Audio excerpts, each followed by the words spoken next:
I have to ask you, I'm going to put you on the spot here. Little Q&A.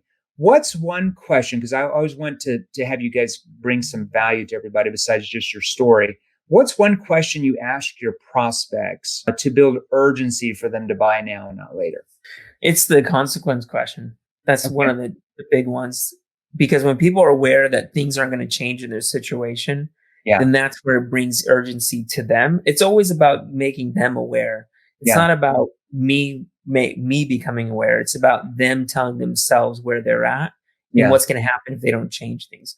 So it comes to the very beginning, like the question that you ask them about their current situations, how that's affecting them. Yeah. But also I find that it's that consequence question. Like if nothing changes, what's going to happen? Yeah. That right there is their wake up call. I want you to ask me that question because I want everybody to write down, what consequence question do you use? Have you thought about like what would happen if nothing changes in your current situation? Like if you just keep going down the same path for another 5, 10, or 15 years, what would happen then? And how do they respond to that? Sometimes they go, gosh, I never thought about that. If nothing changes, then I guess I'd be in the same position, or my business would start losing even more revenue and I'd be out of business. I mean, you get a range of conversations. You say, are you willing to settle for that? With that skepticism, right? And they're like, no, I'm not going to settle. Okay, so it's important for you to do something then. That's all I needed to know. Exactly, right there. That is like the magic transition. And it makes it so much easier for us to come into that part where we pitch. Like that pitch is only 5 minutes or so of a conversation. The whole conversation is around them and what they're wanting, problems they're facing. And then all of a sudden that last little bit, you come in with that transition and it makes it so easy to bring it. Traditional selling, the pitch or the presentation is typically about 50% of that conversation. Yeah. Talking about you and how great your company is. And here's a slideshow of our office and here's our nice chairs. And we've been rated A+ with the Better Business Bureau. And we're the #1 company in this and this. It's like 30 or 45 minutes of just nobody cares, right? Because you're just focused on your solution and nobody cares. Like in our day and age, people do not buy the thing that you're selling. Yeah. They buy the results of that thing you're selling. That's what they want. They don't care about the widgets and the benefits and all that stuff. They buy the results of what you're selling, not the thing that you're selling. And most salespeople, I don't think, have caught on to actually understanding human behavior, right? Information. Yeah. What are your thoughts on that? Well, that's what they want. They want the transformation. It's like people are going to buy because of what you add to or elevate in their life or what you make them equal to or above their peers. Yeah. And, like one person told me, people don't want you to be the hero. They want to be the hero. So they want a guide to help them become the hero of the day. And that's essentially what we're doing is we're helping that person become the hero in their mind and have that transformation by us becoming the guide. That's all we really are. I'm not the salesperson. I'm the guide. I'm the person that's finding out where they want to go and guiding them to that path of transformation. You're like the facilitator, right? So you're the facilitator and your questions are guiding them along this process of self-discovery, of helping them find problems that they didn't even think they had.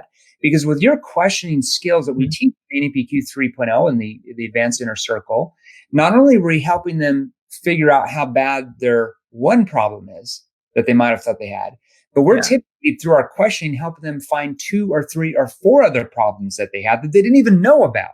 And when they're like, oh crap, I've got 4 problems now. I thought I might have one that was a decent problem. They are in lock, stock, and barrel, and they will pay or find the funding to buy anything that you're selling because they look at you as more of the trusted authority.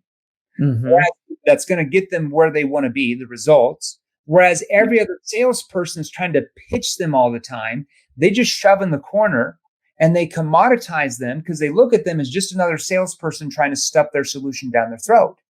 And that's why your prospects are always loyal to you and they never leave. They've internally persuaded themselves from the questions you've asked them that have forced them to persuade themselves. Absolutely. And that's the other thing is your relationships with your with your customers is Yeah. so much stronger than anything else. The loyalty to you and the relationship is 100%. Daniel said hashtag pot of gold. Thanks, Daniel. Yeah, so it's very important. How has it helped you in other areas of your life? Always ask people, like, besides sales, has NEPQ helped you in other areas of your life? Yeah, parenting, trying to get your kids to brush their teeth and go to bed early, or trying to get them to clean the room.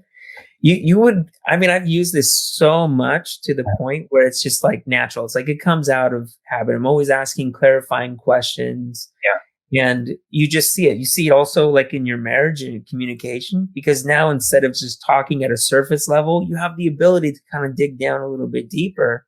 Mm-hmm. And you're helping your kids. Cause like when you're telling your kids go pick up, you're selling that kid on picking up their stuff, their Legos, so you don't trip over them. Yep. I mean, yeah, it's just communication, right? So you're learning skills, you're learning questions that work with human behavior, whereas traditional selling techniques, for the most part, work against human behavior. It's that push-pull dynamic. You're pushing, and human beings do what when you push? Well, they just push back. Push back. That's how we are. But when you ask questions at certain times in the conversation with the right verbal pausing, the right tonality, the prospect starts to pull you in. That's where you want to be. You don't want to push. You want them to pull you in, where they're chasing you, asking you how they get started. Now, you don't just wait around at the end of the sale to hopefully they ask you how to get started. We're going to teach you in our sales training courses certain questions we call them commitment questions, that get the prospect to commit to take the next logical step and purchase your solution. They can actually solve the problems they just told you and themselves they had. 100%. All right. Okay. So one last question I have for you. What's your advice for everybody listening today? Trust the process. I remember when I first started working with you, because I was so ingrained with my old sales technique, there was that moment in time where I was really awkward trying to like unlearn the old bad stuff and learn the new. Right. And I remember I boxed you a couple of times, frustrated, like, I can't believe I can't get this to work. Yeah. But trust the process, because eventually when it clicks and then you have the aha moment, like, oh, this really does work. Then all of a sudden from that point on, you'll never go back. And it's like you hear other people that sell the old way, and it's literally like fingernails on a chalkboard. It really is. It becomes obvious at that time, whereas before you didn't see it. But once you learn NEPQ, you see it. You see it from their body language. You see it from their tonality. You see from the questions they don't ask or they do ask that are so off-putting. And these are advanced skills. There's a reason why you go from making $6,000 a month in commissions to $30,000 a month in commissions selling the same thing. It's not because you're working 3 times as many hours. I mean, you can't work 24 hours a day. No. It's because the conversations you're having, you're like tripling the conversion rates of those, because you're getting the prospect to persuade themselves rather than fight against them. Ugh, how exhausting. Yeah, and I can say, I can have one more thing here. I actually work less than I did before. I work less, make more money.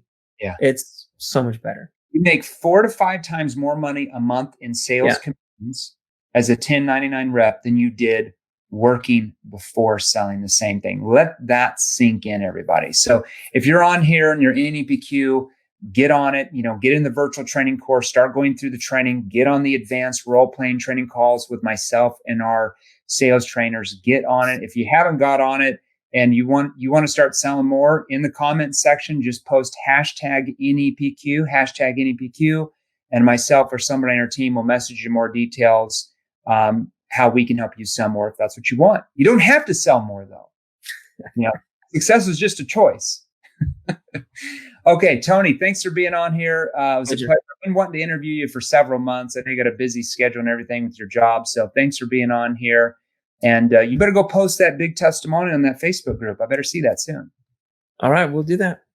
Okay, guys, thanks for being on.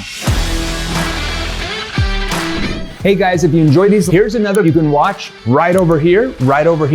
Join our free Sales Revolution group. Click the link below Join us and we're going to help you. Thanks for watching. We'll see you real soon.